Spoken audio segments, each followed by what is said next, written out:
നമുക്ക് ബലം ഒത്തിരി ഉണ്ടായിട്ട് വലിയ കാര്യമൊന്നും ഇല്ല. ഒരു പനി വന്നാൽ താഴെ പോവും. സ്തോത്രം.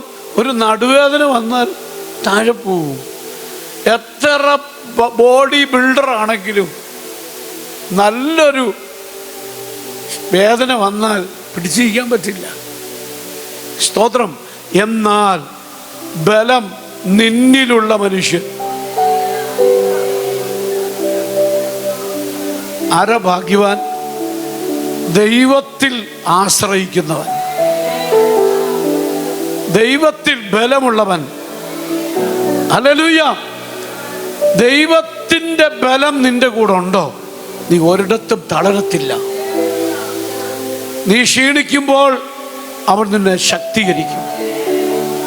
ആ ബലം നിന്നിലേക്ക് ദൈവം പകരും. ഗിദെയോനോട് ദൈവം പറഞ്ഞു, ഈ ബലത്തോടെ ഓ ജീസസ് ആർക്ക് നേരെയാ പോകണ്ടേ? കഴിഞ്ഞ 7 വർഷങ്ങൾ ഞെരുക്കിയ, കഴിഞ്ഞ 7 വർഷങ്ങൾ നന്മകൾ അപഹരിച്ച, ഇസ്രായേലിനെ അടിമയാക്കിയ അവൻ പൈശാചിക മണ്ഡലങ്ങൾക്കെതിരെ പോരാടാൻ ദൈവം പറയാണ്, ഈ ബലത്തോടെ.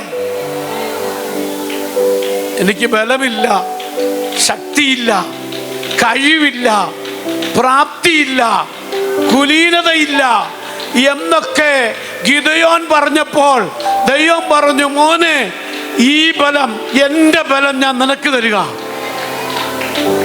അവൻ ഇന്ന് പകൽക്കാലം അത് ഏറ്റെടുക്കാൻ എത്ര പേർക്ക് കഴിയുന്നുണ്ട്? പലരും പരാജയപ്പെടുന്നിടത്ത് ദൈവത്തിൻ്റെ ബലമുള്ളവൻ പരാജയപ്പെടത്തില്ല.